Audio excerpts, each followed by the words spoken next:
Sorry about that. So now we're going to talk about the Tylis. Yep, that's the faction that I was at last. Just making sure. Yep, Tylis is the last faction. So basically, Tylis, Celts are travelers, but who would have expected them to go as far as Turkey? Tylis is a Celtic faction, like the Gauls, that is weird but really fun to play as. Their specialists are also Thracian warriors, but their core unit tends to be Gallo Thracian infantry. If you play Rome 2 and you look at their roster, you might be wondering why I didn't say both they and the tribal warriors are core units. Tylis brings the best of both worlds to the battlefield. You have Gallic ferocity and weapon damage combined with the speed that the Thracian peltasts were known for. Tribal warriors are also fast, but not as fast as these guys. They sometimes don't work well in a Tylis army because bringing too many tribal warriors is a disaster when you're going up against multiple mid-tier store units. Gallo Thracian infantry cost 90 less talents and are quite offensive, while still having a solid amount of armor. Tylis' skirmishing game is decent, yet their javelin cav is quite noteworthy, as you'll be relying on them for your cavalry component. If you decide to use tribal warriors, use them as a fixing force while you use Thracian warriors to cycle charge or flank charge. Don't use a core of tribal warriors if you're going to up against a faction that can bring similarly priced units with higher attack unless you're going for hammer and anvil tactics. Don't use a core, as these guys will work well for that. Don't use a core of Gallo Thracian infantry unless you want them to do most of the killing. Be careful when you're going up against factions that with good shock cavalry, because Tylis suffers from a lack of high tier spear units. So shock cavalry may survive longer depending on how good your opponent is. Macedon players are known to bring the Salians, so it would be a good idea to keep them as far away from your main line as possible.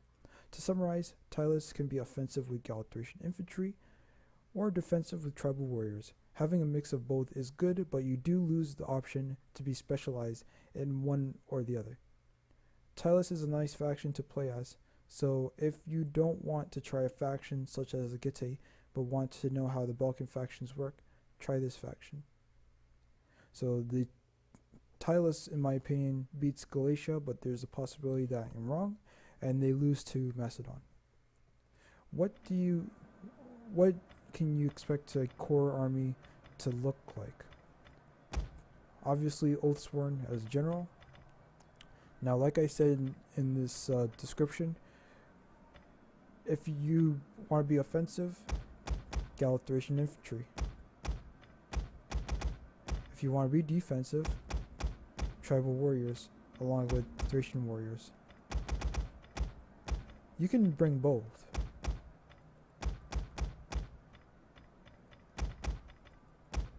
But it really depends on your playstyle. You want a center of tribal warriors? Who knows, maybe having 3 would be a good idea. Sometimes if you want to micro less, then having 4 is a good idea. Gallo Thracian infantry are more mobile, but they do require more care than tribal warriors do. Tribal warriors you can keep in one place and just have them kill the enemy if they can. On the charge, they're pretty good against some sword units. On the charge, they will be able to get higher than 40 the base hit chance against Roman units. They will be able to one hit them, but that's a rare occurrence, obviously. Usually people don't bring spears. Never bring Celtic tribesmen, they're not worth it. Thracian peltasts. Thracian peltasts sometimes are worth it. Usually I bring Celtic slingers. Raiding horsemen tend to be your main cavalry, but usually people bring noble horses because like raiding horsemen are pretty good, but against cavalry they lose. They can bait like other light cavalry, however. So yeah, this is a pretty decent Tylis army. So coming up next, I'm going to be talking about the Greek city-states. I'm going to take a minute break and come back to you guys.